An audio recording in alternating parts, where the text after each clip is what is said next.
Hello viewers, how are you? I hope your study is running very well. Viewers, you are watching YouTube channel Grammar Guru. Today's topic is very important. This is important for all the aspirants of competitive examinations, especially TCT and PGT. This is also important for those who are preparing for various board examinations. So today we will discuss what actually non-finites are. What non-finites are? This topic is very important for error detection. So I'll tell you one by one, step by step. This is also verb. There are two types of verbs you can see. This is the finite verb and this is non-finite verb. Before we go ahead, I'll tell you this is the non-finite verb. Yes, and again this non-finite verb are classified in three categories. One is participle, second one is gerund, and third one is infinites. So guys, today we will discuss all about these three things: participle, gerund and infinitive in detail. So watch the video till end because this would be very important and very informative for you. So very first we must know what actually non-finites are. Non-finites कभी subject या tense के अनुसार form में कोई परिवर्तन नहीं करते. This is very important की पॉइंट. नॉन-फिनिट में सब्जेक्ट या टेंस के अनुसार कोई परिवर्तन नहीं करते. जनरली ऐसा हम दूसरे वर्ब के साथ करते हैं लेकिन नॉन-फिनिट्स में नहीं करते. ठीक है, जैसे आई वांटेड टू राइट या he wants to write. So this is non-finite. This is also non-finite. No changes there. This is the number of plural, this is the number of singular, this is the past tense and this is the present tense. No matter what the tense and what the number of the subject is, the non-finites are unchanged in all the conditions. Second point that is very important. Non-finites verb की तरह कार्य नहीं करते. This is very important. Now these non-finites, they are not verb. They are actually form of the verb, but they are not verb. बल्कि noun, infinite और gerund. यानी infinite और gerund की बात करें तो ये noun की तरह काम करते हैं. किसकी तरह काम करते हैं? Noun की तरह काम करते हैं. जब participle adjective की तरह काम करते हैं तो हम ये कह सकते हैं कि ये non-finites, gerund, infinite and participles, now they are not the verb. Actually they are also form of the verb but they are not the verb, right? If you know this fact, then everything you will very clearly come to know. So let's move ahead. Uses of the participle. One by one I will discuss what the participle actually and what the gerund and what the infinitives they are. So I will discuss what the participle is. This is the form of the verb. Yes, this is the form of the verb, but not the verb. It acts as an adjective. Yes, focus. This is the key point. Participle, no doubt, this is the form of the verb, but actually this is not the verb. This is what is this? This is actually participle, and this acts as an adjective. अब ये adjective का काम करेगा, verb का काम नहीं करेगा, right? So ये verb नहीं है.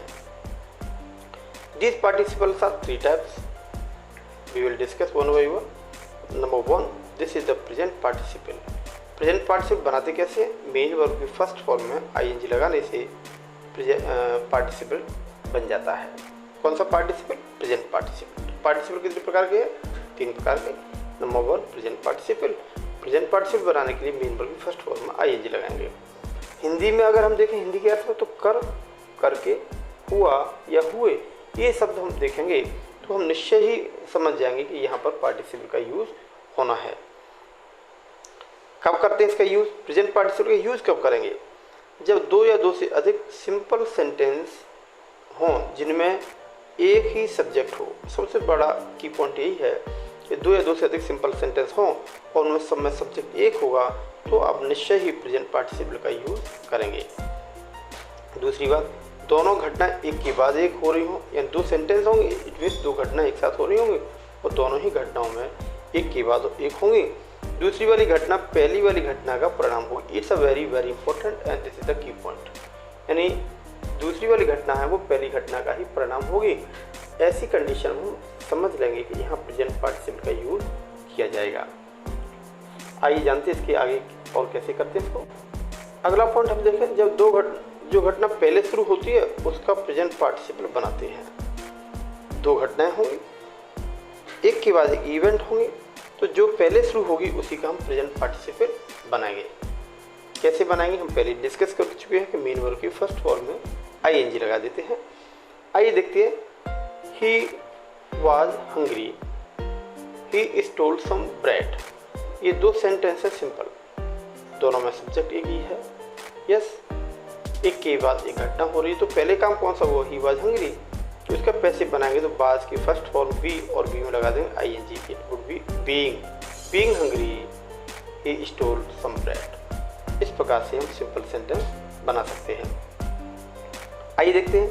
He saw some beggars, they were sitting by road side. ठीक है, he saw some beggars, they were sitting by the road side. तो यहाँ आप देखेंगे sitting, this is also participle. तो he saw some beggar sitting by the road side, तो ये participle का यूज हुआ है। इस प्रकार से हम जान जाएंगे कि प्रेजेंट पार्टिसिपल बनाने के लिए और उनको यूज करने के लिए कौन कौन सी कंडीशंस होती हैं। आइए कुछ और एग्जांपल से जानते हैं। पुलिस को देखकर चोर भाग गया। अब हमने कहा कि हिंदी के अर्थ में हम देखें कर करके लिखा होगा, है ना। तो कैसे बनाएंगे, जिसमें कर करके लगा है उसी का पार्टिसिपल बनाना है। Seeing the police the thief rain away. इस प्रकार से प्रेजेंट पार्टिसिपल का अच्छे से हमने यूज करना सीखा। उसके बाद हम जानते हैं पास्ट पार्टिसिपल क्या होता है और इसका कैसे हम प्रयोग करेंगे। सबसे पहले हम जानते हैं पास्ट पार्टिसिपल बनाने के लिए क्या करते हैं। ये मेन वर्ब की थर्ड फॉर्म ही होती है, यानी मुख्य क्रिया की थर्ड फॉर्म पास्ट पार्टिसिपल होती है। कैसे बनाते हैं, इसका यूज कब करेंगे, एक एग्जांपल से जानते हैं। रोहित बॉट ए कार। रोहित ने कार खरीदी। द कार वॉज रिपेयर्ड, और कार मरम्मत की हुई थी। राइट, कैसी थी, मरम्मत की हुई। और हिंदी में बोलेंगे तो की हुई, हुई आता है। तो ऐसी कंडीशन में ये जो रिपेयर्ड है ये एडजेक्टिव का काम कर रही है, किसका, कार का। तो इस रिपेयर्ड थर्ड फॉर्म को, ये रिपेयर्ड वर्ब की थर्ड फॉर्म रिपेयर की है, तो इसको हम कार के पहले लगा देंगे। Sentence would be Rohit bought a repaired car. यहाँ हम देखेंगे पास्ट पार्टिसिपल का यूज किया गया है। आइए और आगे देखते हैं। The soldier was bounded, he needed treatment. Soldier घायल हो चुका था, उसको ट्रीटमेंट की जरूरत है। तो किसको ट्रीटमेंट की जरूरत है, इसका हम कैसे बनाएं, being bounded the soldier needed treatment. ऐसे भी बना सकते हैं। दूसरे तरीके से हम बना सकते हैं the bounded soldier needed treatment. एक घायल पास्ट पार्टिसिपल की तरह यूज करेंगे तो ये तरीका हुआ बाउंडेड सोल्जर। कौन से सोल्जर को जरूरत है, बाउंडेड यानी घायल वाले सोल्जर को ट्रीटमेंट की जरूरत है। इस प्रकार से हम पास्ट पार्टिसिपल को ठीक से समझ पाए हैं। पास्ट पार्टिसिपल एक्चुअली क्या है, ये वर्ब की थर्ड फॉर्म है। ये पार्टिसिपल का काम क्या है, ये एडजेक्टिव का काम करते हैं। अर्थात इनका प्रयोग कहाँ करेंगे, वर्ब की नाउन के पहले, यानी एडजेक्टिव का यूज कहाँ होता है, नाउन के पहले होता है। तो हम इसको नाउन के पहले यूज कर लेंगे। इस प्रकार से past participle I have discussed all about. Next participle, this is very very important, that is perfect participle. Perfect participle के हम दो तरीके से यूज कर सकते हैं। पहला तरीका है कि हैविंग प्लस एमबी की थर्ड फॉर्म, यानी मेन वर्ब की थर्ड फॉर्म। दूसरा तरीका है, अगर पैसिव वॉइस का स्ट्रक्चर है तो हैविंग के साथ बीन लगा देंगे और मेन वर्ब की थर्ड फॉर्म। दोनों तरीके से हम परफेक्ट पार्टिसिपल का यूज करते हैं। कब करेंगे इस पार्टिसिपल का यूज, जरा इनको जान लेते हैं। जब दो घटना हो जिनमें एक घटना पूर्ण हो जाए, यानी एक घटना पहले कंप्लीट हो जाए तब दूसरी घटना शुरू हो, तो परफेक्ट पार्टिसिपल का ही प्रयोग करेंगे। यह हमको ध्यान देना है कि प्रेजेंट पार्टिसिपल और परफेक्ट पार्टिसिपल में ज़्यादा अंतर नहीं है, अतः ये जो इनमें अंतर है उसको बड़ी केयरफुली को समझना है। प्रेजेंट पार्टिसिपल में क्या होता था, एक घटना पहले शुरू हो जाती थी, उसके तुरंत बाद दूसरी शुरू हो जाती थी, और दूसरी वाली घटना पहली वाली घटना का ही परिणाम होती थी। लेकिन परफेक्ट पार्टिसिपल में बिल्कुल अलग है, दो घटना एक साथ शुरू तो होंगी, एक घटना कंप्लीट हो जाएगी, उसके बाद दूसरी शुरू होगी, तब परफेक्ट पार्टिसिपल का यूज़ करेंगे। कैसे करेंगे, ये दो तरीके हमने आपको अभी बताए थे। आइए एक एग्जाम्पल से जानते हैं। हाँ, दूसरी इसमें एक इम्पोर्टेंट की पॉइंट क्या है कि दूसरी घटना पहली घटना का परिणाम नहीं होती, जब प्रेजेंट पार्टिसिपल में ऐसा ही होता है। प्रेजेंट पार्टिसिपल में दूसरी वाली घटना पहली का परिणाम होती है, लेकिन परफेक्ट में ऐसा नहीं माना जाता। एग्जाम्पल से जानते हैं। सी completed her work, she went out. उसने अपना काम पूरा कर लिया, वो बाहर चली गई। तो having completed her work, she went out. इस प्रकार से हम परफेक्ट पार्टिसिपल का यूज़ कर सकते हैं। आइए जानते कुछ और पार्टिसिपल के बारे में। This is all about gerund. Gerund क्या है? मेन वर्ब की फर्स्ट फॉर्म में आईएनजी लगाने से जीरंड बनता है, ठीक है। और हिंदी के अर्थ में ना, नी, ने शब्द आते हैं। ध्यान रहे, जीरंड की तरह ही प्रेजेंट पार्टिसिपल होता है, लेकिन दोनों में बहुत बड़ा अंतर है। जीरंड नाउन की तरह होता है, this is the also form of the verb but this is used as the noun. Gerund क्या है? ये वर्ब का फॉर्म है, लेकिन इसका नाउन के रूप में यूज करते हैं। क्या है इसका, आगे देखते हैं। इंपॉर्टेंट की पॉइंट, टू को छोड़ करके, टू प्रीपोजिशन को छोड़ करके सभी प्रीपोजिशन के बाद जीरंड का ही प्रयोग किया जाता है। एक एग्जांपल से जानते हैं। On turning to the left you will see a temple. यहाँ हम देखेंगे ऑन एक प्रीपोजिशन है, उसके बाद जीरंड का प्रयोग किया गया है। उसके बाद दूसरा एग्जांपल देखते हैं। After completing my work I went out to market. ये हम देखेंगे कंप्लीटिंग जीरंड है, लेकिन उससे पहले प्रीपोजिशन आफ्टर का यूज किया गया है, तो आफ्टर प्रीपोजिशन के बाद भी जीरंड का प्रयोग किया जाता है। जीरंड का प्रयोग हम नाउन की तरह करते हैं, और एक वाक्य में नाउन के प्रयोग जितने होते हैं, जीरंड के भी उतने ही प्रकार के प्रयोग होते हैं। सबसे पहले जानते हैं जीरंड का वर्ब के सब्जेक्टिव रूप में कैसे प्रयोग करते हैं। Walking is good exercise. ये हम देखेंगे वॉकिंग जीरंड है, जिसका प्रयोग वर्ब के पहले किया गया है, इसका यूज सब्जेक्ट के रूप में किया गया है। दूसरे एग्जांपल को देखते हैं। क्या लिखा है? Learning in the morning retains for long time. तो ये जीरंड का यूज है, जिसका प्रयोग वर्ब के सब्जेक्ट के रूप में किया गया है। इस प्रकार से जीरंड का प्रयोग नाउन की तरह सब्जेक्ट टू वर्ब में किया जाता है। आइए जीरंड के कुछ और यूज के बारे में चर्चा करते हैं। I like learning in the morning.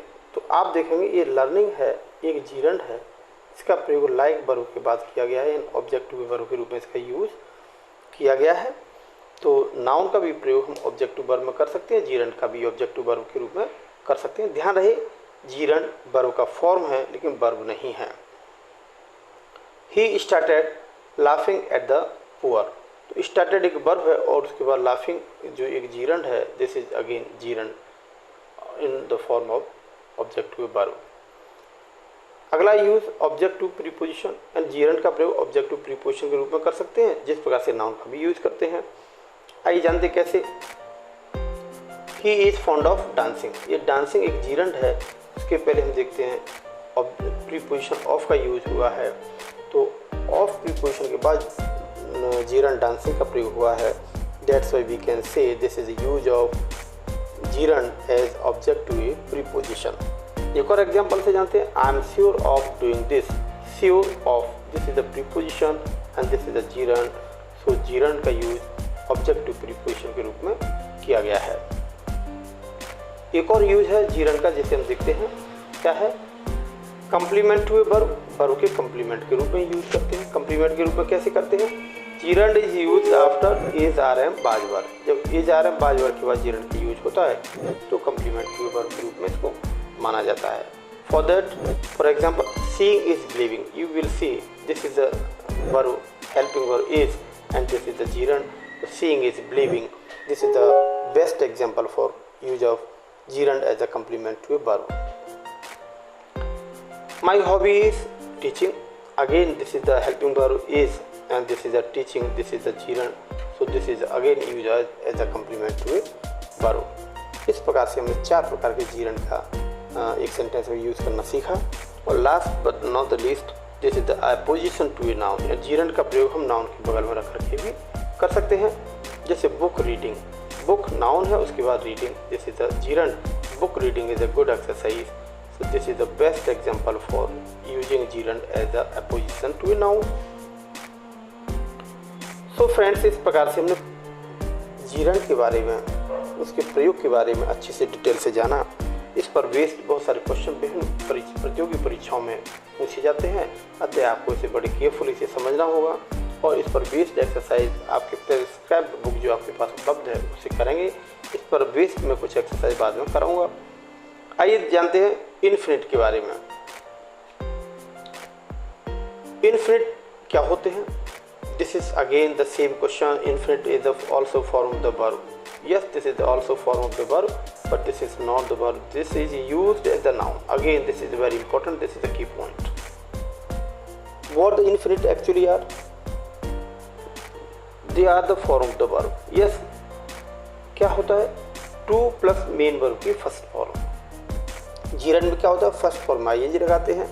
यहाँ क्या करते हैं? मेन वर्ब की फर्स्ट फॉर्म से पहले to लगाते हैं। This is infinite. इनका प्रयोग भी नाउन की तरफ होता है, अतः इसका भी एक सेंटेंस हम नाउन की तरफ 5 प्रकार से प्रयोग करेंगे। Infinite is used for the noun 5 places in a sentence. जैसे सेंटेंस में नाउन का 5 प्लेसिंग है, वैसे इनफिनिट का भी नाउन सेंटेंस में 5 प्लेसिंग होती है। Infinite without to, this is very important. कुछ इनफिनिट टू लगाने से बनते हैं, कुछ विदाउट टू होते हैं, उनको बेयर इनफिनिट कहते हैं। आइए इससे आगे कुछ और जानकारी लेते हैं इनफिनिट के बारे में। इनफिनिट का नेक्स्ट यूज है सब्जेक्ट टू वर्ब, यानी इनफिनिट को हम सब्जेक्ट टू वर्ब के रूप में यूज कैसे करेंगे? To walk in the morning, ये सब्जेक्ट टू वर्ब, यानी वर्ब इसका ये सब्जेक्ट के रूप में काम कर रहा है। To walk in the morning is a good exercise. This is the best example to use infinite as subject to verb.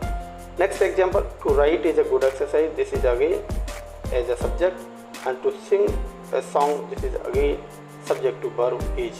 So this is the best use of infinite use as subject to verb.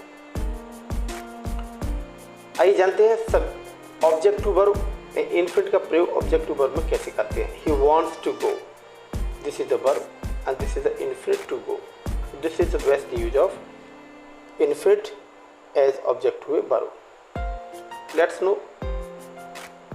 Next point is complement to a verb, इन verb के complement के रूप में कैसे करते हैं? Complement means ये जा रहे हैं बाज वर्ब। उसके बाद हम इसका कैसे प्रयोग करेंगे? जैसे I am to go, right, this is the infinite to go, I am to go. She is to finish, this is helping verb is आ रहे हैं, right, and this is infinite. She is to finish her work. Next use object to preposition. Preposition के बाद हम infinite का प्रयोग कैसे करें? He is about to, this is preposition, and about to go, this is infinite. So next use of the infinite in a sentence, that is apposition to a noun. And infinite का प्रयोग हम noun की तरह noun की opposition में कैसे करें? I have no money to buy, this is infinite and this is the noun. So infinite beside noun, this is the apposition to a noun, right? My son wants milk, this is noun, to drink, this is infinite. इस प्रकार से हम infinite के various uses को जान गए, gerund के बारे में अच्छे से पढ़ा, पार्टिसिपल के बारे में ठीक से जानकारी हासिल की, क्योंकि ये विभिन्न प्रतियोगी परीक्षाओं में इस प्रकार के क्वेश्चन, इस प्रकार के एरर अक्सर पूछे जाते हैं। आइए कुछ की पॉइंट्स के बारे में जानकारी लेते हैं। जब एंड और एक्सेप्ट, बट और देन, एज, ध्यान रखें, एंड और एक्सेप्ट, बट, देन, एज तथा लाइक, दो से दो इनफिनिट जुड़े हों, यानी दो इनफिनिट जुड़े हों किसी एंड से, और से, एक्सेप्ट, बट और देन से, तो इनके पहले इनफिनिट टू का प्रयोग लगाते हैं तथा बाद वाले में इनफिनिट विदाउट टू का प्रयोग करते हैं। This is the very important की पॉइंट। यहाँ से क्वेश्चन विभिन्न प्रतियोगी परीक्षाओं में पूछे जाते हैं। यानी दो इनफिनिट हो, एक इनफिनिट एंड के पहले, एक इनफिनिट एंड के बाद, इस प्रकार से और, एक्सेप्ट, बट, देन, एज और लाइक, तो दोनों तरफ इनफिनिट का प्रयोग होगा। तो इनसे पहले, यानी इन वर्ड से पहले जो इनफिनिट होगा वो इनफिनिट टू के साथ होगा, लेकिन इसके बाद जो इनफिनिट आएगा उसमें टू नहीं लगाएंगे, ठीक है। इस प्रकार से सेंटेंस एरर्स पूछे जा सकते हैं। एक एग्जाम्पल से इसको हम स्पष्ट रूप से समझना चाहते हैं। आइए देखें, he wants to come and talk.